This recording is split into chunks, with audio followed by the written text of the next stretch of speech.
नमस्कार। अग्रविजन चैनल में आपका स्वागत और हार्दिक अभिनंदन। आप देख रहे हैं कार्यक्रम स्वदेश, एक ऐसा कार्यक्रम जिसमें हम बात करते हैं भारतीय संस्कृति, भारतीय परंपराओं और उन महान विभूतियों की जिन्होंने देश को किया गौरवान्वित। और आज ऐसे महापुरुष की बात करेंगे जिन्होंने देश की स्वतंत्रता में अपनी अहम भूमिका निभाई। नाम था विट्ठल भाई पटेल। और साथ में बात करेंगे हम एक ऐसे महापुरुष की जिसने समाज सुधार में बहुत बड़ा रोल निभाया। उनका नाम था राजा राम मोहन राय। इन दोनों पर बात करने के लिए हमारे साथ हैं चिंतक, विचारक, राष्ट्रवादी, शिक्षाविद डॉक्टर नंदकिशोर गर्ग। गर्ग साहब नमस्कार, स्वागत है आपका। नमस्ते। गर्ग साहब, विट्ठल भाई पटेल, हर आदमी को अगर पूछा जाए कि सरदार वल्लभ भाई पटेल कौन है तो हर आदमी बता देगा, लेकिन विट्ठल भाई पटेल जी की बात आती है तो उनके बारे में बहुत कम लोगों को पता है। ऐसा क्यों है कि ऐसे महान पुरुषों को हमने ऐसे रखा कि आज की पीढ़ी को उनके बारे में पता ही नहीं है? कई बार आदमी परिवारवाद की बात करते हैं, तो परिवारवाद का एक टोकन के रूप में केवल नेहरू परिवार मोतीलाल नेहरू से शुरू होकर रॉबर्ट वाड्रा के बेटे थे। परंतु ऐसे भी लोग थे जिनके एक ही परिवार ने तीन भाइयों ने फांसी के फंदे चूमे। किससे पूछो, एक भी नहीं बता पाएगा। चाफेकर बंधुओं के बारे में कितने लोग जानते हैं। ऐसे सरदार पटेल के बड़े भाई थे वल्लभ भाई पटेल, और जो भारत के जो पहली अंग्रेज़ों के टाइम में बनी संसद कह सकते हैं, जिसको आप उस समय सेंट्रल असेंबली बोलते थे। विधानसभा नहीं, सेंट्रल असेंबली। और वो दिल्ली की जो आज विधानसभा है हमारी, वहीं पर प्रारंभ हुई थी। इसीलिए उनका भी 100 साल स्पीकर जब बने थे उसका भी एक फंक्शन मनाया गया दिल्ली सर्किट पर। और हमारे स्पीकर आज के जो विजेंद्र गुप्ता, दिल्ली विधानसभा। क्यों? ये एक महान व्यक्ति थे। दोनों भाई स्वतंत्रता सेनानी थे। एक गांधी जी के साथ रहकर पूरे देश में ही काम किया। ये बाहर भी गए, विदेश में भी गए विट्ठल भाई। उनसे भी ज़्यादा पढ़े लिखे थे और इंटेलिजेंट थे। थोड़े से गांधीवादी विचार में ये कह सकते हैं कि वल्लभ भाई पटेल ज़्यादा आगे थे। ये थोड़ा सा स्वराज पार्टी अंदर ही बनी थी कांग्रेस के, उसमें साथ थे। थोड़े से गरम दल के लोगों के साथ मान सकते हो। स्वराज पार्टी के संस्थापक भी रहे। मैं कह रहा हूँ इसीलिए थोड़ा सा गर्म थे। और मोतीलाल नेहरू और वो दोनों मित्र भी थे। तो पीढ़ी का फर्क होता है, परंतु उनका अपना एक स्थान है। उनको ऑनर दिया गया है। आज भी विट्ठल भाई पटेल भवन रफ़ी मार्ग पर, जो भारत की संसद के सदस्यों का एक किस्म से वो है, रहने की जो रिटायरमेंट के बाद व्यवस्थाएं हैं अच्छी सारी। एक बड़ा नाम था भारत के अंदर जो संसदीय परंपराओं का जो उन्होंने स्थापित की, वो आज तक हमारे लिए मार्गदर्शक हैं। देश की संसद के लिए भी, विधानसभाओं के लिए भी उन्होंने ऊंचे मानदंड स्थापित किए। अंग्रेज़ों के समय में भी भारत और भारतीयता को बढ़ावा दिया। और ऐसे युग पुरुष थे, मैं समझता हूँ उनको। विदेशों में रहकर भी, जर्मन इत्यादि में भी नेताजी सुभाष चंद्र बोस के भी वो समर्थक थे। तो कई चीज़ों में वल्लभ भाई पटेल गांधी जी के अति प्रिय आज्ञाकारी शिष्य थे, जिस कारण से प्रधानमंत्री बनना चाहिए था उनको। सब उनको चाह रहे थे, बहुमत से नहीं, एक मत से। परंतु गांधी जी के प्रति अधिक आज्ञाकारी होना इस देश का दुर्भाग्य रहा। और जवाहरलाल नेहरू प्रधानमंत्री बने, क्योंकि गांधी जी को विदिन 2 में जब चॉइस करना था तो गांधी को लगता था ज़्यादा मॉडर्न, ज़्यादा विदेशों में रहा हुआ व्यक्ति ज़्यादा उचित रहेगा, नेहरू जी बनाए गए। परंतु वल्लभ भाई पटेल और विट्ठल भाई पटेल दोनों एक ऐसे परिवार ने उनको जन्म लिया जिसने अपने मुवक्किल की पैरवी करते हुए पत्नी के देहांत की सूचना आने के बाद भी बहस जारी रखी थी। वो थे वल्लभ भाई पटेल जी। और विट्ठल भाई पटेल के उनको संस्कार, मित्रता, दोनों भाइयों में जो प्यार सद्भाव था, परंतु थोड़ा सा डिफरेंस जो था, अति अहिंसावादी और ज़्यादा गांधीवादी होना शायद बड़े भाई को पसंद नहीं था। उनके स्पीकर जो बनने की बात आपने करी, उनको 100 साल में अभी ये प्रोग्राम बनाया था दिल्ली विधानसभा में, उनका अनुभव किस तरह से रहा इसके बारे में? उन्होंने संसदीय परंपराओं का पूरा जो अध्ययन करने के बाद जो ब्रिटेन की संसदीय परंपराएं थी उनकी अच्छी सभी चीज़ों को एज इट इज़ फॉलो किया, अडॉप्ट किया, परंतु उसके अंदर भारतीयता भी रहे और स्वतंत्रता आंदोलन साथ साथ चल रहे हैं।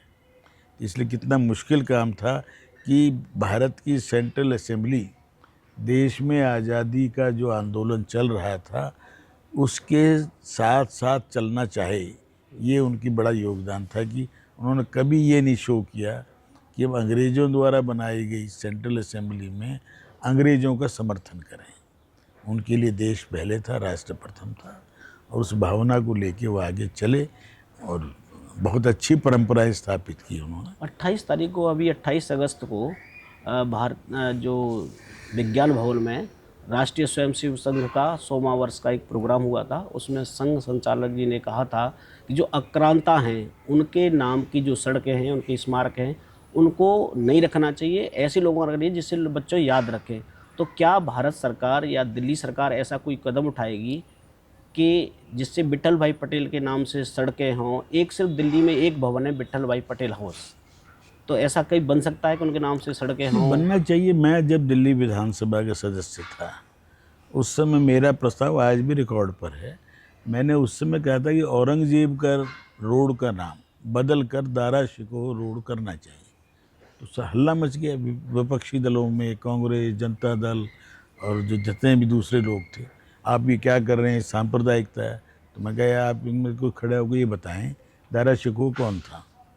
जी एक नहीं बता पाया। जी। अरे मैं औरंगजेब का बड़ा भाई है, भाई बड़ा भाई है, जिसने वेदों का भी अध्ययन किया, जिसने भारतीयता के रंग में रंगा हुआ था, और उसको बनना उसी को था देश का जो उस समय परिपाटी थी, बड़ा बनने का। परिपाटी थी। तो शाहजहां ने उसको ही बनाना चाहा था, पर औरंगजेब बदमाश था, दुष्ट था, जिसने अपने पिता को भी जेल में रखा, भाइयों का संहार किया। ऐसे दुष्ट व्यक्ति का नाम सड़क पर हो तो क्या प्रेरणा किसी को मिलेगी? तो उस बात का ये असर हुआ कि धीरे धीरे एक स्थिति ये आई कि एपीजे कलाम रोड उस रोड का नाम हुआ, हो गया। एनडीएमसी के माध्यम से परिवर्तन हुआ। और आज भी मेरा मानना है कि ये काम जो आक्रांता थे, दुष्ट थे, जिन्होंने ना परिवार को छोड़ा, ना देश को छोड़ा, ना जिस धर्म को मानते थे उसका आदर किया, ऐसे लोगों के नाम पर लुटियंस एरिया में ख़ास तौर पर जितने भी नाम हैं उनको तुरंत बदलना चाहिए। मैं देश के प्रधानमंत्री जी मोदी जी से भी आग्रह करूंगा इस पॉडकास्ट के माध्यम से कि वो तुरंत इस पर एनडीएमसी को, दिल्ली सरकार को हिदायत दें कि ऐसे सभी नामों को जो इस देश से कभी ना यहाँ पैदा हुए ना कभी मरे, अब बाबर ना यहाँ पैदा हुआ ना यहाँ मरा, उसकी जहाँ कब्र है उसके ऊपर कोई दो फूल नहीं चढ़ाता अफगानिस्तान। तो ऐसे लोगों का तुरंत नाम बदलना चाहिए। मोदी जी इसका आग्रह स्वयं मानते हैं, परंतु एक मोदी जी देश को आगे भी बढ़ाना, सबको रोटी कपड़ा मकान स्वास्थ्य शिक्षा पूरे 200 देशों में अपना देश का नाम ऊंचा, वो सब करते हुए इस काम की भी किसी की ड्यूटी लगाएं। और उसके लिए कोई बड़ा काम नहीं है, एनडीएमसी में एक रेजोल्यूशन होना है और उसको केंद्र सरकार होम मिनिस्ट्री में जाना है, तुरंत बदलने चाहिए। मैं तो कह रहा कई नाम अपभ्रंश हो गए, गलती से लिखे गए। अब पंडारा पार्क और पंडारा रोड शब्द गलती से लिखा गया, वी को रे पढ़ लिया किसी ने इंग्लिश में। तो पांडव मार्ग था और पांडवों के किले पे वो सड़क जाती है, गलती से पंडारा हो गया तो उसी गलती को ही ढो रहे हैं। अरे देश पढ़ा लिखा है, बहुत से नाम हैं, मैं तो कह रहा हूँ। और इन सब ऐसे नाम जिनसे भारतीयता का झलक ना मिलती हो, देश की आने वाली पीढ़ी को प्रेरणा ना मिलती हो। आज भी कल जो अभी बख्तियारपुर और एक रेलवे लाइन का दोहरीकरण की न्यूज़ पढ़ रहा था, कितने लोगों को पता है कि बख्तियार खिलजी वो था जिसने नालंदा को जलाया था, उसके नाम पर आज भी रेलवे स्टेशन का नाम हो, शहर का नाम हो, इससे बड़ा कलंक भारत और भारतीयता पे नहीं है। नीतीश कुमार से भी आग्रह करता हूँ मैं, और रेल मंत्री जी जिन्होंने वो 7-8 हज़ार की योजना कल ही पास कराई है, इन सब चीज़ों को सुधार करें। देश अब ज़्यादा प्रतीक्षा नहीं करना चाहेगा, जी और जो आज जिनको भगवान की आशीर्वाद से सत्ता मिली है, वो इसका पूरा का पूरा देश हित में प्रयोग करें। जी। बात करते हैं हम राजा राममोहन राय की। वो बड़े समाज सुधारक, सती प्रथा उन्होंने बंद कराई। उनके बारे में आप क्या बताएंगे कि वो उनको किस तरह से आज की पीढ़ी समझे? ये दुर्भाग्य यही है कि इस देश की पीढ़ी को कोई लेना देना नहीं इन चीज़। देश की पीढ़ी केवल अपने पढ़ाई, सेल्फ मोटिवेशन, अपनी तरक्की, अपना विवाह ठीक हो जाए, पैकेज अच्छे मिल जाए। जी तो राजा राम मोहन कौन थे, उन्हें क्या लेना देना है?